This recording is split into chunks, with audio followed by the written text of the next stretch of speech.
Buenas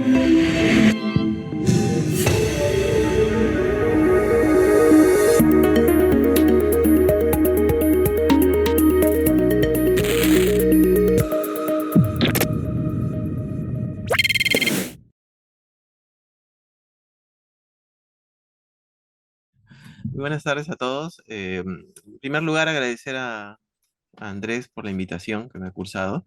Eh, el Departamento de Ciencias, Académico de Ciencias, sección Matemática, ¿no? Que me ha cursado esta invitación. Bien, entonces empezamos, ¿no? En primer lugar, mencionar los objetos que estamos estudiando. Nuestros objetos de interés son estas sucesiones, ¿no? La sucesión de sumas parciales, que son en realidad lo que llamamos sumas truncadas, ¿no? De la función z, ¿no? ¿De dónde viene la función z? Para los que, bueno, para los que conocen no hay ninguna novedad, pero los que lo conocen hago un pequeño resumen muy veloz. La función z de Riemann es una función de mucho interés en teoría de números y de hecho en muchas ramas de la matemática por las ramificaciones que tiene, ¿no? Todas las consecuencias que da. Es una función que se define como función de variable compleja inicialmente, ¿no? Sobre un semiplano, que es los números complejos de parte real mayor que uno, ¿no? Como una serie, ¿no? Es la serie de uno sobre k a la s, ¿no? Y lo que nosotros queremos estudiar no es propiamente la función z, para la que ya hay bastantes trabajos, sino las sumas truncadas, o sea, eso le llamamos las sumas parciales, ¿no? Son estas funciones que al tomar límite, ¿no? Sobre n, se convierten justamente en la función z, ¿no? ¿Y por qué? Porque tenemos bastante interés en lo que ellas ofrecen, ¿no? En primer lugar, este tipo de funciones son lo que se llaman eh, polinomios de Dirichlet, ¿no? O polinomios exponenciales.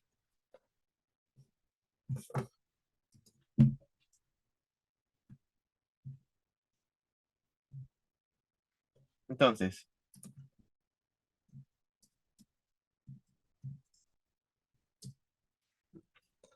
entonces, en cuanto a la función z, ¿no? Mencionar que, bueno, esta inicialmente está definida como una suma. Y bueno, y una de las propiedades más interesantes que tiene es que se escribe como un producto infinito, ¿no? Básicamente, si tuviera que escribirlo esto de otra manera, vamos a ver un poco. Esto de aquí se puede descomponer en la forma de lo que se llama un producto infinito. En realidad sería un producto infinito de sumas infinitas, pero cada una de estas sumas infinitas se convierte pues en una suma finita que viene de lo que se llama la, ¿cómo se llama de la serie geométrica, ¿no? Entonces, a esto se le llama producto de Euler, y es un producto básicamente dado sobre los números primos, ¿no? Esto de acá hace una conexión entre la estructura, o sea, más o menos lo que me muestra es una forma analítica de de lo que se llama el teorema fundamental de la aritmética, ¿no? Y me da bastantes propiedades. Me dice acá, por ejemplo, de inmediato cuando yo veo esta forma de producto, me dice que la mencionada función, esta de acá, el z, no tiene ceros en el semiplano parte real de s mayor que uno, ¿no? Eso hay que guardarlo, hay que recordar esto de aquí. Aparte de eso, se muestra que la función z tiene ciertas simetrías, ¿no? Que se reflejan en lo que se llama la ecuación funcional de la función z, que tiene varias formas, ¿no? Una de ellas es esta de acá, que más o menos expresa los valores de z de s en relación con los valores de z de 1 menos s, ¿no? Con lo que me muestra una simetría con respecto a la recta parte real de s igual un medio, ¿no?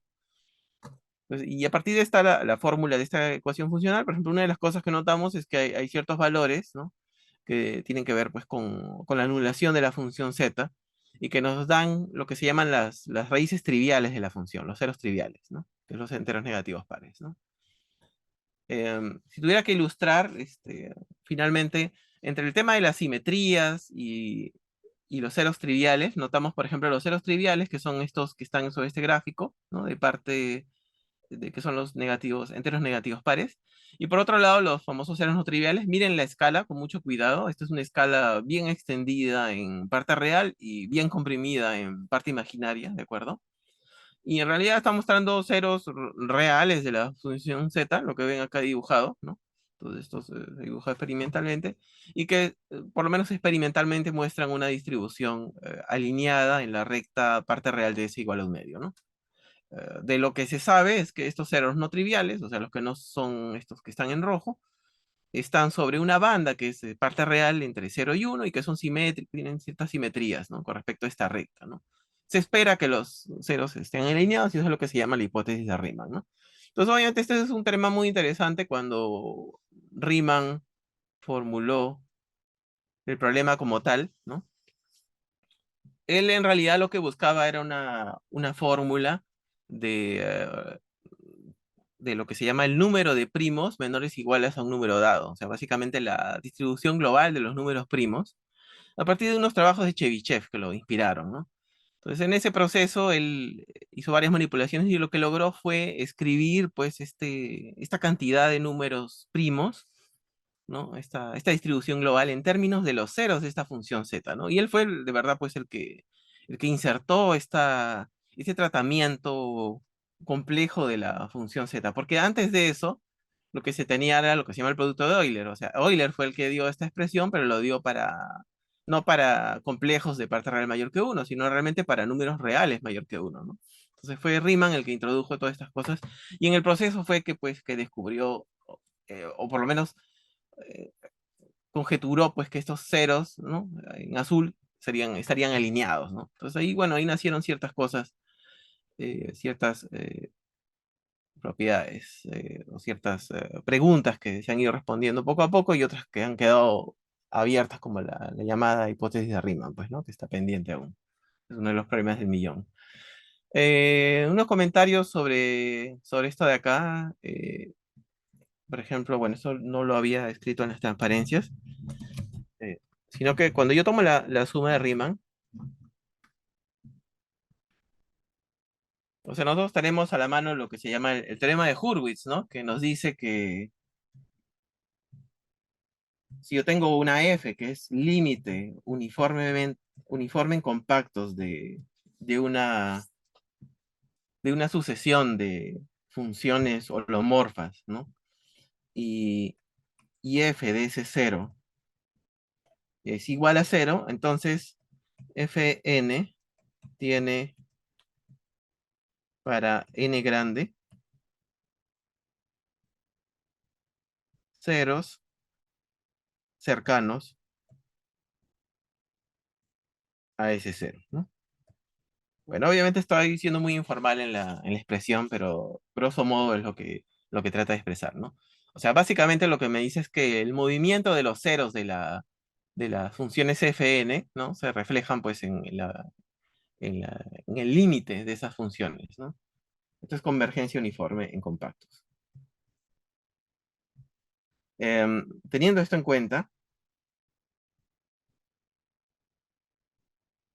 bueno, la función z de Riemann es este límite de estas funciones zn, que son estas sumas truncadas, ¿no? Como les digo, recordando, mis funciones de interés son estas de acá, suma de 1 a n, de 1 sobre k a la s, ¿no? Entonces, yo lo que sé, por ejemplo, del producto de Euler es que z de s es diferente de 0 cuando la parte real de s es mayor que 1. Así que hubiera podido esperar que tal vez las zn de s no se anulen para parte real de s mayor que 1. Por ejemplo, hubiera podido esperar de eso, ¿no? Pero entonces, Turán probó básicamente que z de n de s, si no se anula para parte real de s mayor que 1 y n grande, implican la hipótesis de Riemann. Rápidamente se dio cuenta que esto no iba a funcionar, pero debilitó incluso esta condición a una condición un poquito más débil, ¿no? Para decir un semiplano que no es propiamente mayor que 1, pero y algo que implicara esto, ¿no? Más adelante se prueba que esto no ocurre, ¿no? O sea, falso. Y que de hecho para n suficientemente grande, todas estas sumas parciales tienen ceros de parte real mayor que uno, ¿no? De hecho, a esto se les llama ceros especiales y son de interés para nosotros. Entonces, volvamos a revisar algunas propiedades de estas funciones. En términos simples, por ejemplo, una de las cosas que siempre se trata de hacer es contar los ceros de parte imaginaria entre 0 y t, ¿de acuerdo? Y eso le llamo n de t, o sea, el número de ceros, por ejemplo, si acá pongo 5000, números de ceros de parte imaginaria entre 0 y 5000, ¿no? Para un n fijo, ¿no? Al calcular eso, bueno, mis ceros terminan metidos en un rectángulo, ¿no? Donde tengo pues el que está delimitado por como el mínimo de las partes reales de los ceros que he encontrado, el máximo de las partes reales de los ceros que he encontrado, ¿de acuerdo? Esto de tomar estos ceros, ¿no? Eh, entre 0 y t, en realidad me sirve para estudiarlos entre menos t y t, porque hay simetría con respecto al eje y no hay ceros de parte, ceros reales de esta función, ¿no? Acá básicamente esto de acá es como si lo estuviera contando en todas partes. No voy a hablar mucho del tema numérico, pero una de las cosas que nosotros hicimos fue justamente, como les digo, lo comenté en el resumen de la charla. Este trabajo es conjunto con el profesor Manuel Toribio de la UNI, que estaba haciendo su tesis doctoral en la Universidad del Santa. Entonces, parte de, de las cosas que él va a presentar en su trabajo son las que hemos trabajado juntos, ¿no? Y que estoy presentando acá. Una de las cosas era un método para el cálculo de ceros, ¿no? Que en realidad se basa pues en un método que yo ya había evaluado en mi tesis doctoral, que lo que hicimos fue básicamente agregar algunas características y sobre todo de realizar una implementación paralela del método, ¿no? Que se hizo a la ayuda además de otro colega con el que también enviamos una publicación, Víctor Raxo, que está haciendo ahorita su maestría en la Universidad de Campiñas, en Brasil, ¿no? Entonces con ellos hicimos los cálculos para, para t grande de los ceros de diversos valores de n, ¿no? Para hacer ciertas estadísticas que nos permitieran ver cómo se comportan los ceros cuando n crece, sobre todo, ¿no? Entonces los cálculos han sido bastante intensivos, pero la precisión que hemos obtenido es bastante buena. Hemos trabajado con multiprecisión. El método se basa en lo que es el principio del argumento, y bueno, llevado de una manera teórica con una combinación entre un método de bisección bidimensional y el método de Newton clásico, ¿no? Para refinar los ceros. Y sobre todo la parte paralela que hemos realizado, que es justamente diseccionar, pues, el método para que funcione muy bien con procesadores que tienen bastantes núcleos, ¿no? Entonces estos son resultados que se obtuvieron, digamos, hablando de un Ubuntu Linux 18.04, o sea, estamos hablando de cálculos que en realidad ya se han hecho hace como 4 años, ¿no?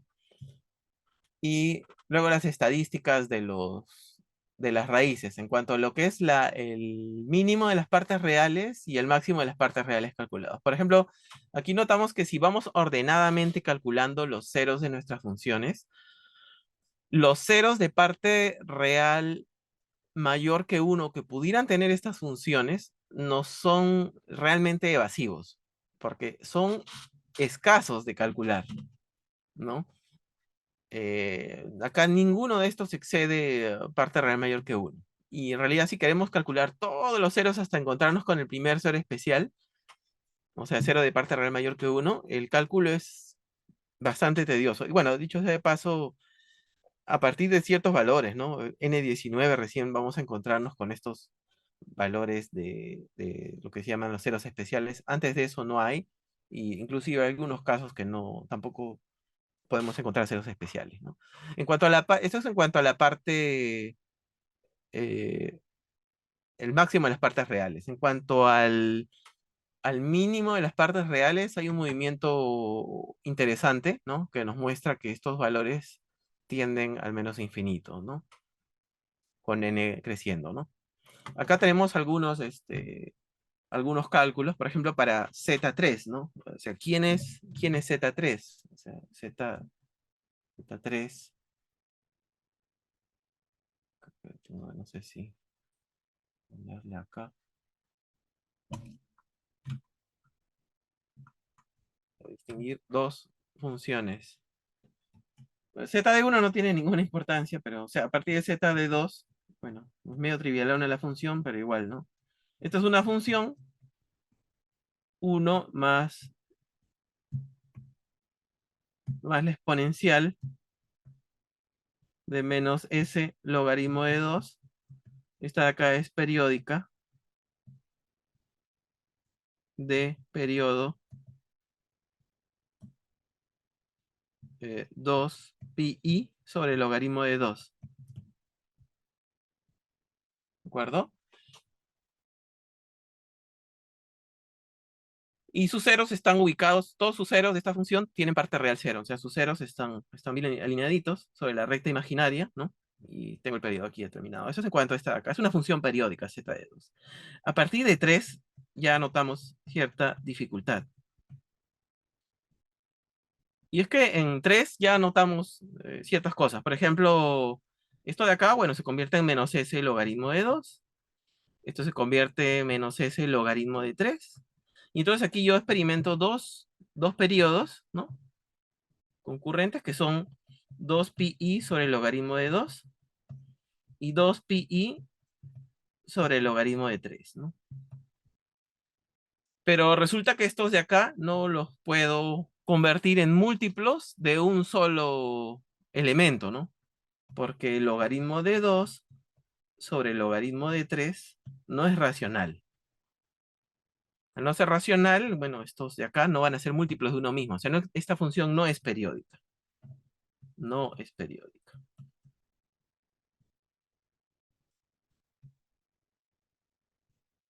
No es periódica, esto no es racional. Esto se escribe diciendo que justamente los logaritmos, estos dos primos, son linealmente independientes sobre Q. O de otro modo, decir que 2 y 3 son algebraicamente independientes, ¿no? O sea, no existen potencias de 2 y 3 que multiplicadas me vayan a dar 1. En el caso de z de 4, tengo 1 más 2 a la menos s, 3 a la menos s y el 4 a la menos s. Y este 4 a la menos s no es más que 2 a la menos s al cuadrado. O sea, este término sí depende de este, pero este no. Entonces, grosso modo, de verdad tengo dos términos. Es como si tuviera un polinomio que depende de x y de y, ¿no? O sea, vamos a ponerlo así, un polinomio en dos términos independientes, 2 a la menos s, 3 a la menos s, donde p de x y es 1 más x más y más x al cuadrado, ¿no? Y bueno, z de 5 me lo voy a saltar porque z de 5 tiene otro término independiente además, pero por ejemplo z de 6 tiene 2 a la menos s, 3 a la menos s, 4 a la menos s, 5 a la menos s, 6 a la menos s. Y acá esto es como un polinomio de 2 a la menos s, 3 a la menos s, 5 a la menos s, donde p de x, y, z es, yo acá tengo p sub 2, p sub 3, 1 más x más y más x al cuadrado más z más x por y, ¿no? Pues ahí vemos que cuando hay independencia y cuando no hay dependencia. Acá esto depende de tres términos, básicamente. Entonces no hay periodicidad, pero sin embargo hay patrones claros, ¿no? O sea, pues yo observo este gráfico, son los ceros de Z3 para valores pequeños, o sea, para los primeros 1000 ceros. Sí hay simetrías, ¿no? Que puedo observar aquí. O sea, no es que encontremos simetrías. Simplemente, inclusive podemos tomar algunos puntos de referencia y ver que se dan ciertos patrones, ¿no? Inclusive podemos detectar ciertas curvas aquí escondidas detrás, ¿no? Y aquí, ¿no? Entonces estas se pueden descifrar, ¿no? Bueno, cuando ya calculamos bastantes ceros, esto es esta parte imaginaria 1 millón, ya esto se nota mucho menos, pero si, bueno, no sé si la transmisión lo deja entrever, se ve una sombra un poco más oscura en los extremos de la franja, ¿no? Mientras que una serie de huecos, ¿no? Al medio, ¿no? Aunque todo está relleno, ¿no? Básicamente. En Z4, por ejemplo, ya se nota cierta concentración en ciertos puntos, parte real mayor que cero, parte real menor que uno y una franja densa, pero bien repartida en esta, o sea, digamos, no, sin huecos dentro de entre -1 y 0, ¿de acuerdo? La idea es que mientras más ceros yo calcule, esto se va tupiendo más, ¿no? Como lo vemos acá. Entonces, hay algunos fenómenos que se logran explicar, ¿no? Y otros que todavía están inexplorados realmente. Ya para Z4, a partir de 5 ya el trabajo es incluso más complejo, ¿no? También notamos ciertos temas de concentraciones aquí. Para 6 y comenzamos a notar un patrón, ¿no? Para 5 para 6 para 7 pero para T más pequeño, ¿no? Siempre la idea es que todo se va concentrando hacia el lado derecho de alguna forma, a pesar de que parece no mostrar huecos esto de acá, ¿no? Entonces, 8, 9, y bueno, tengo alguna pequeña recopilación para ver, para algunos valores hemos calculado de más. Estos de aquí se comparan con una cantidad que esté sobre 2 pi logaritmo de n, que es una cantidad teórica que hemos demostrado que la diferencia entre estos dos es a lo más n-1. Esto es un resultado bastante clásico, pero en la práctica resulta que la diferencia es menos que 1, aparentemente. Lo que tendría que ver con lo que observamos, por lo menos en la práctica, es que todos los ceros de estas funciones son simples. El hecho de que lo había mencionado antes, que las partes reales, en el mínimo de las partes reales tendían al menos infinito, fue algo que pudimos probar allá un tiempo con Michel Balazar, ¿no? Que demostramos que el ínfimo de las partes reales de estos ceros dividido entre n tiende a menos logaritmo de 2, ¿no? Con lo que esto se va al menos infinito, ¿no? Ha habido algunos afinamientos de estos resultados. Eso es en cuanto al ínfimo. En cuanto al supremo, el resultado más fino que hay es este de Montgomery Vaughan, ¿no? Que básicamente dice que los supremos exceden una cantidad que está un poco más por encima de 1, ¿no? 1 más c veces logaritmo de n sobre logaritmo de n, ¿no? Que se probó usando análisis de Fourier, ¿no? Y que básicamente desvirtúa pues las posibilidades que tenía este resultado o esta idea de Turán de demostrar la hipótesis de Riemann mediante el uso de estos o la no existencia o la posible no existencia de estos ceros especiales para la función, ¿no? O sea, ceros de parte real mayor que 1. Entonces, estos resultados también se hicieron a partir de una experimentación numérica, pero mucho menos ardua que la que hemos venido haciendo. Entonces decidimos con Toribio hacer un estudio un poco más fino de estos ceros. Estaban un poco desordenados los ceros que habíamos calculado, entonces decidimos darle forma. Y para esto, una de las mejores formas de estudiar distribuciones un poco o que aparentan ser un poco caóticas es a través de densidades, ¿no? Entonces fijamos la cantidad de ceros mayores o iguales que, o de ceros de parte real menores o iguales que un sigma dado, ¿no? Y con eso de ahí establecimos como una especie de función escalonada de distribución, ¿no? Esto de acá para un t fijo, básicamente me da una función escalonada, ¿no? Que justamente detecta los saltos, ¿no? Y me da la densidad de los ceros con respecto a la cantidad total de ceros en la franja. Entonces, por ejemplo, para z de 3, ¿no? Eso permite ver la acumulación que tienen los ceros acá. O sea, esta función es creciente, pero es cero antes de que aparezcan estos ceros, o sea, el ínfimo de las partes reales de Z3, por ejemplo, es -1. Entonces, antes de -1 no hay nada. Después de este número que está acá, que es como 1,73, están todos los ceros, no hay más ceros. Todos estos ceros están dentro de una franja. Entonces, hasta ahí esto va a ser 1, ¿no? La función es creciente como función de densidad habitual, ¿no? Pero tiene ciertas características. O sea, no solamente se trata de que sea creciente, sino, por ejemplo, la convexidad que tiene, ¿no? En un tramo donde yo observe convexidad, quiere decir, pues, que la derivada es creciente, que se están acumulando muchos más ceros de lo normal, ¿no? Mientras que aquí o sea, hay zonas donde la función es cóncava, ¿no? O sea, convexidad, concavidad. Y eso lo vamos observando, ¿no? En distintos intervalos para distintas funciones, Z4.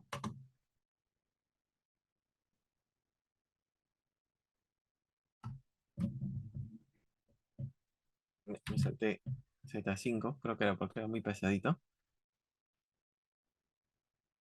Mu5, Mu6, ¿no? Entonces ahí la convexidad y la concavidad está asociada a la acumulación de ceros, ¿no? Pero también vemos que aparentemente esto me va a dar una función continua, lo que quiere decir que no habrían ceros, o sea, no habrían huecos en el medio de estas franjas, ¿no?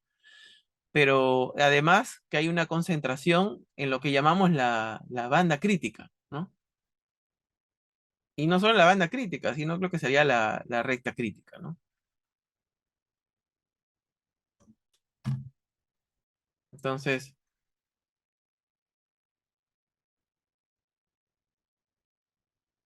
como les digo, este es un tema exploratorio. Entonces, acá 13, un 14, 15, 16, ¿no? Inclusive llega un momento en que, bueno, acá, como ven, por el mismo armado del gráfico, esto ya no va hasta 1, sino que se queda más o menos en un medio, justamente porque ahí es donde más o menos se concentran los ceros, sin dejar de lado que esto de aquí sí acumula igual, ¿no? Entonces, no solo se trata de que haya densidad, que fue algo que probaron, que probó Mora también, ¿no? La densidad de las partes reales de los ceros, sino que hay partes que son más densas que otras, ¿no? Y eso me lo da la función de distribución, ¿no? Se sugiere la existencia del límite cuando t va al infinito de estas funciones, ¿no? Acá se menciona, bueno, que esto de acá, de hecho, nos da 4 límites reales. Hay varias cosas ahí que tener en cuenta. Por ejemplo, cuando se contabilizan los ceros, por un tema de comodidad, se puede considerar límites por izquierda y por derecha de un valor de sigma. O sea, si yo tomo por la derecha, por ejemplo, estoy considerando los ceros, ¿no? Algunos ceros que si tomo un límite por la izquierda no los voy a considerar, ¿no? Justamente porque esto detecta los ceros que aparecen en un determinado semiplano, ¿no? Por otro lado, este límite con respecto a t, o sea, tengo un límite por izquierda y por la derecha, ¿no? Y por otro lado tengo la existencia de un límite inferior y de un límite superior, porque si bien esto está acotado, nadie me asegura que haya límite, ¿no? Entonces, en realidad, formalmente hay que establecer 4 límites, ¿no? Imitando un poco la construcción de las derivadas de Dini, ¿no? Esto básicamente va copiando el esquema de las derivadas de Dini para esta de acá, ¿no? Entonces, IMUDN va a ser una función de distribución acumulada. En realidad es lo que se llamaría una función de distribución acumulada, pero no continua a derecha como es habitual, sino semicontinua. O sea, básicamente que, por ejemplo, detecta la mitad de un cero cuando sigma se ubica exactamente en un cero de estas funciones, ¿no? Entonces, y bueno, tengo las propiedades básicas, función creciente, y lo que falta justamente es esto de la continuidad por la derecha, que es reemplazada por una condición alterna que sí aparece en algunas aplicaciones, ¿no? Entonces, esto de acá se llega a probar pues que existe el mencionado límite. Ya, pero antes de eso, mencionar también algunas cuestiones que tienen que ver con la distribución de estos ceros, ¿no? Por ejemplo, lo que había mencionado de esta función, de estas dos funciones que tienen periodos 2 2pi sobre el logaritmo de 2, 2pi sobre el logaritmo de 3, ¿no? Que no son periódicas, sin embargo sí son lo que se llama casi periódicas, ¿no? ¿Qué significa casi periódicas? Significa que digamos, o sea, periódico básicamente me dice que, ¿no? Que existe un número positivo, ¿no? Tal que la función mantiene los valores, ¿no? Eh, cada t, digamos, ¿no? En este caso, bueno, los periodos van a ser verticales, o sea, esto va a ser i por t, el periodo. Pero casi periódica se refiere a que en intervalos de cierto tamaño siempre voy a encontrarme con algo que se parece a un periodo, que es lo que le llamo un epsilon casi periodo, ¿no? ¿Qué es un epsilon casi periodo? Es un epsilon tal que se cumple una desigualdad de este tipo, con lo que no voy a tener la igualdad, porque tener la igualdad aquí de Z3 de S más IT con Z3 de S sería lograr la periodicidad. La periodicidad no la tengo, pero sí tengo esta condición debilitada y esto implica ciertas propiedades que normalmente las extraería de una función periódica, ¿no? Por ejemplo, si hablamos de análisis de Fourier, ¿no? Normalmente el análisis de Fourier lo pensamos en funciones periódicas, pero en este caso las casi periódicas permiten hacer un análisis de Fourier un poquito más débil que permite hacer algunas cosas, ¿no? El creador de este concepto de casi periodicidad, ¿no? Fue Harald Bohr, ¿no? Justamente es un matemático que durante una buena época era el hermano menor de Niels Bohr, ¿no? No sabemos que Niels Bohr, y hay que comentarles una anécdota curiosa, ¿no? Que hablan de Bohr. Tanto Niels como Harald les gustaba jugar fútbol y eran bastante buenos. De hecho, Niels era portero, ¿no? Y, y, y los dos eran muy buenos. Y en algún momento Niels, bueno, en su genio y por necesidad de tiempo, dejó el fútbol, pero no Harald, ¿no? Entonces Harald continuó haciendo fútbol al mismo tiempo que hacía matemáticas, ¿no? Y de hecho, dicen que en la época, bueno, ahí en Dinamarca, cuando él estuvo en el equipo nacional, porque obtuvo una medalla olímpica, ¿no? De fútbol. Y dice que cuando él estuvo en el equipo, le dieron la peor paliza a Francia de la historia, ¿no? Tuvieron una goleada de 17-1, ¿no? Entonces, y también cuenta una anécdota que cuando Niels Bohr, después de haber trabajado con Thomson, con Rutherford, con gente muy importante, ¿no? Regresó a Dinamarca a coger una cátedra, fue a ser entrevistado por el rey, ¿no? Y el rey le dijo, qué felicidad conocer a este gran futbolista, ¿no? Y él le dijo, no, no, creo que está hablando de mi hermano, ¿no? Y luego alguien le reclamó y le dijo, no puedes corregirlo al rey, ¿no? Está prohibido corregir al rey en presencia. Ya, así que en ese momento, de algún modo, Jara lo opacaba a Niels, ¿no? Pero lo que, claro, en la historia lo puso al revés, digamos. Y Harald era un matemático importante, bueno, obviamente fue opacado por los logros que tuvo su hermano, ¿no? Entonces, pero muy interesante la teoría de funciones casi periódicas, ¿no? Van a encontrar ahí bastante información. Tiene un libro que está disponible y, y nos ayuda bastante a entender cómo funcionan estas funciones. Realmente, una de las posibilidades de esta teoría de las funciones casi periódicas era la posibilidad de probar la hipótesis de Riemann también, ¿no? Con eso. Lamentablemente no daba para eso, ¿no? La casi periodicidad de la función z se da en el semiplano donde converge absolutamente, ¿no? Pero no funciona justamente en la banda crítica, que es donde hubiera querido utilizarse para probar resultados más fuertes sobre la función z. Menciono algunos resultados pequeños que vienen ahí como funciones.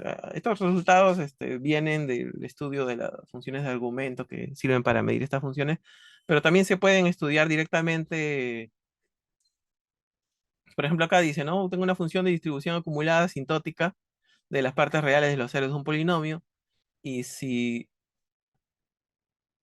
tengo una función con un cero en esta bandita, o sea, parte real entre A y B, entonces la función de distribución acumulada asintótica da un salto, ¿no? Recuerden qué cosa era esta función mu que estaba yo definiendo. Básicamente esta función mu tomaba un límite de densidad, o sea, como buscar las proporciones, ¿no? Acá me está diciendo que si encuentro un cero, entonces esto va a dar un salto, o sea, el límite me va a dar algo positivo, que es justamente el pedacito del número de ceros que va entre A y B, ¿no? De parte real entre A y B. Y eso es porque si encuentran un cero, encuentran infinitos, ¿no? Eso tiene que ver con la casi periodicidad de las funciones. O sea, los ceros de las funciones casi periódicas no están solos. Se pueden recopiar hacia arriba, por así decirlo, ¿no?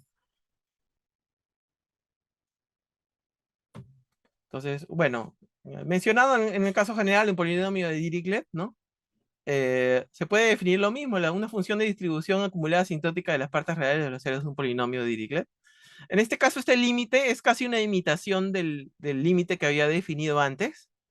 Y se menciona esto de T2 y T1 al infinito, o sea que como que T2 puede ir al más infinito y T1 al menos infinito. Esto se menciona porque en el caso general los coeficientes A sub k, si bien los coeficientes lambda sub k son reales, los A sub k pueden ser complejos, con lo que pierdo simetría de los ceros con respecto a la recta real. Entonces eso, en ese caso, no voy a contar desde cero, sino desde, incluso para los números de parte imaginaria, desde negativo hasta positivo, por ejemplo, ¿no? Y entonces este límite es casi lo mismo que lo que venimos haciendo, la distribución acumulada, pero se mide de otra manera. Básicamente en el caso real, van a obtener el mismo límite, o sea, no es que vaya a cambiar mucho.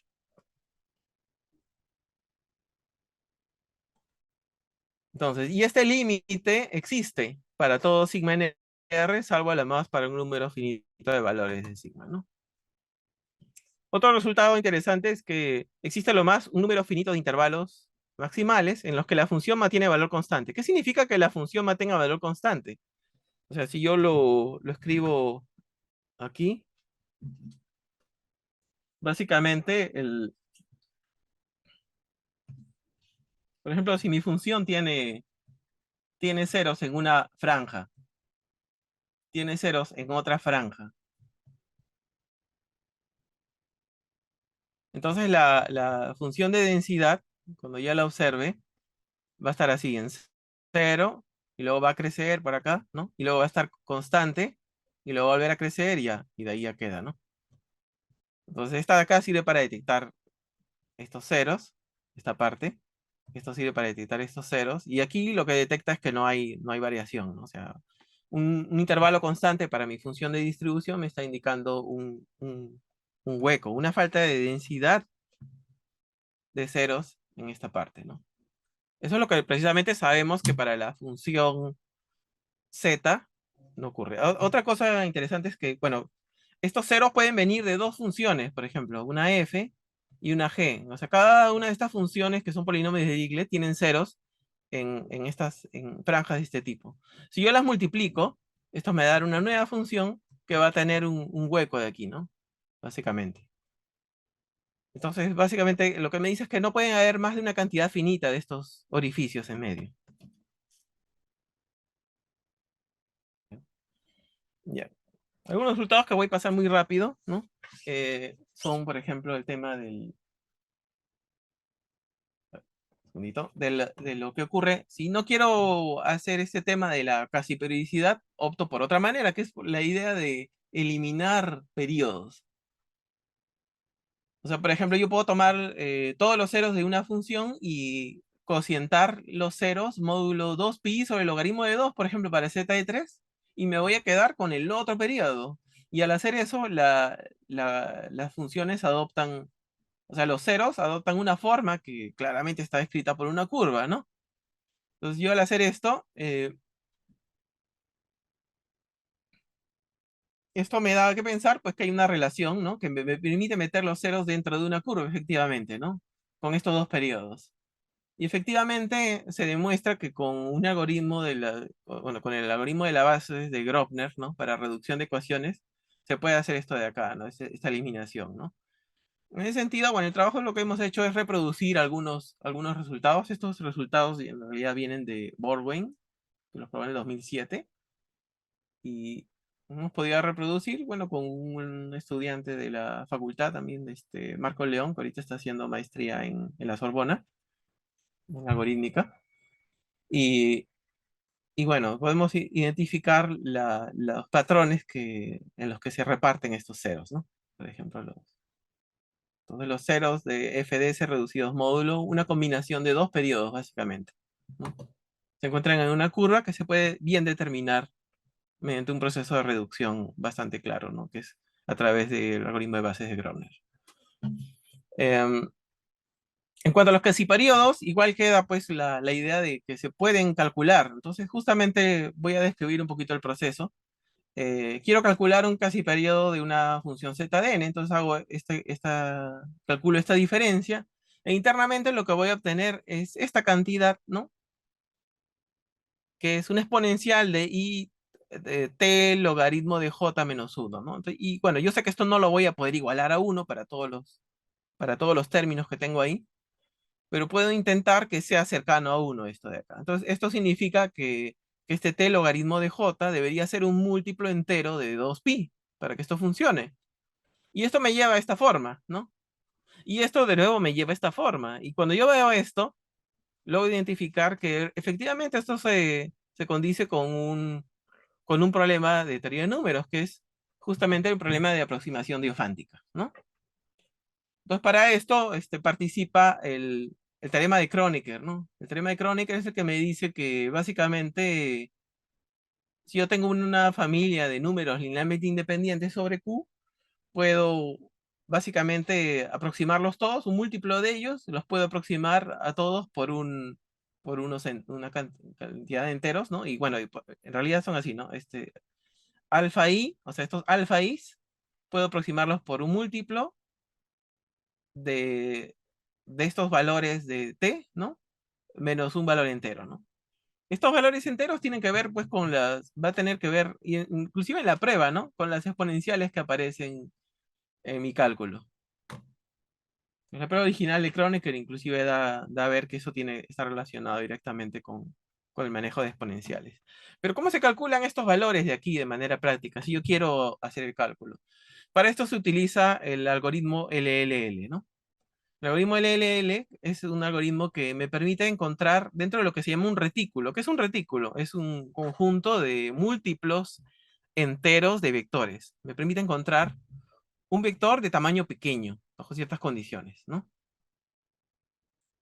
Entonces, eso es bien interesante porque eso permite determinar relaciones entre, entre cantidades como estas de acá, ¿no? De hecho, una de las aplicaciones del algoritmo LLL es deducir fórmulas que interrelacionan ciertas cantidades de la teoría de números, ¿no? A través de relaciones algebraicas, o sea, productos y cocientes, ¿no? O sea, por lo menos para parte conjetural, ¿no?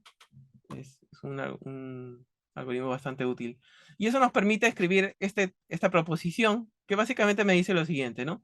Si yo tengo un cero de Zn y un epsilon positivo, ¿no? Tal que, bueno, tal que en una bolita alrededor de Zn de ese no se anula. O sea, básicamente, por ejemplo, un cero simple cumple esto, ¿no? O sea, el cero está aislado. El cero está aislado, entonces alrededor de él puedo tomar un pequeño contorno donde la función no se anula. Entonces, si yo traslado, o sea, voy a tomar un rectángulo alrededor del punto, entonces podemos trasladar ese rectángulo y conseguir un cero más arriba. No va a ser exacta la traslación, entonces básicamente, si quisiéramos visualizar esto, lo que voy a tener es ese cero, y lo que voy a hacer es recopiarlo en ese cero más IT, ¿no? O sea, aquí alrededor hay un cero, entonces aquí voy a conseguir no en el punto de ese 0 más IT, pero dentro de una bolita alrededor de este punto voy a encontrar algo que le voy a llamar S0 estrella, que va a ser un 0 también de acá. En ese sentido, eh, esto sirve para decir, ¿no? Algo que ya lo tenemos dentro de la teoría de las funciones casi periódicas, que los ceros de las funciones casi periódicas son llamados conjuntos casi periódicos, ¿no? Cumplen esta propiedad. Pero acá es de una manera práctica. Por ejemplo, para n igual 19, tengo que dar logaritmos de todos los primos menores o iguales que 19 y hacer una aproximación conjunta. Entonces, básicamente es la visualización del algoritmo de Kronecker, ¿no? Y eso me da un periodo que es todo este número, ¿no? Partimos de un cero especial, que es este de acá, que tiene parte imaginaria 600.000 más o menos, ¿no? Pero parte real mayor que uno, y logramos conseguir un cero en realidad bastante cercano cuando ven la cantidad de cifras que coinciden, ¿no? Pero con parte imaginaria mucho, pero mucho más grande. O sea, básicamente sumar este T19 con esto de acá y por ahí voy a encontrar muy cerca el cero que estoy buscando, ¿de acuerdo? Este procedimiento lo pueden repetir con distintos ceros especiales de las funciones, lo que permite encontrar ceros de estas funciones, de estas sumas parciales de parte imaginaria muy, pero muy grande, ¿no? Ah, ya para cerrar, aquí entro en cuanto, un comentario más en cuanto al tema de la evaluación de los polinomios de las interdependencias. El mismo Bohr ya había notado que básicamente nuestros polinomios de Dirichlet se podían escribir en términos de los de exponenciales de polinomios evaluadas en las exponenciales que nos daban los números independientes, o en este caso el 2 a la menos s, 3 a la menos s, 5 a la menos s, etcétera, ¿no? Y el conjunto de valores del polinomio básicamente se relaciona con el conjunto de valores de la función. O sea, es como algo así como que tengo una función de una sola variable y con eso voy a decir lo que pasa con una función de n variables, ¿no? Justamente por la independencia, o sea, la independencia de estos valores es tan importante que básicamente para reproducir los valores de una función de una variable están usando una función de varias variables, ¿de acuerdo? Entonces, estos polinomios se pueden identificar, se pueden definir, ¿no? Como, así como lo había dado para el caso 2, 3, 4, 5, 6, etcétera, ¿no? Pueden llamar polinomio de Riemann o algún valor, o algún nombre que prefieran. Y uno de los resultados importantes es que este polinomio es irreducible, ¿no? Como polinomio complejo, ¿no? El hecho de que sea irreducible nos está diciendo, pues, que efectivamente esta función no se va a escribir, entre otras cosas, como producto de otras dos funciones, ¿no? eh, que si eso ocurriera, pues generaría de repente vacíos entre los ceros. Pero como ya sabemos que no hay vacíos, entonces era esperable este resultado, ¿no? Eh, como digo, solamente para cerrar, mencionar que en cuanto al tema de qué tan buena es la aproximación de los ceros, de las sumas parciales a la z, bueno, tenemos lo que se llama la fórmula de Euler y Maclaurin, ¿no? Que básicamente me da la fórmula explícita del resto. Pero más allá de eso, bueno, es vemos lo siguiente, ¿no? Que si bien esto de acá converge para parte real de S mayor que uno, en la práctica nosotros vemos, por ejemplo, que en la banda crítica hay cierta concentración de ceros de la función, ¿no? Y eso ocurre en un cierto tramo, ¿no? Pero más allá de ahí, luego se vuelve a poner, por así decirlo, caótico, comienza a rellenar todo el intervalo. Esto es cuando el n es bastante grande, por ejemplo, 508, ¿no? Entonces, esto de acá, por ejemplo, lo explicaron parcialmente Gonick y Ledoan, ¿no? En 2008, donde probaron que básicamente los ceros a la derecha de la recta crítica están en promedio cercanos a la recta. Cuando básicamente, bajo ciertas condiciones en las que de manera controlada, n y t, los dos tienden al infinito al mismo tiempo, que permiten lograr una especie de, está bien, no tengo la convergencia de Zn, para n, para sigma mayor, o sea, para parte real mayor que uno en todo el semiplano.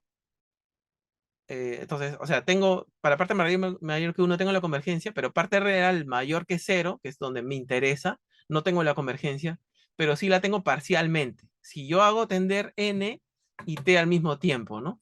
Entonces, eso ahí más o menos explicaba esta forma de acá, porque justamente estos ceros están muy cercanos a los ceros de la función z habitual, ¿no?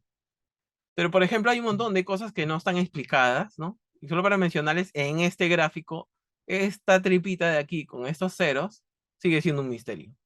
O sea, todavía no sabemos de dónde viene o por qué tiene esa forma. Y esta de acá arriba, menos todavía, ¿no?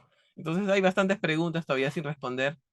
Y lo que es interesante es que la parte experimental nos permite, pues, hacer volar un poco la imaginación, ¿no? Observando estos objetos, ¿no? Ya, les agradezco entonces.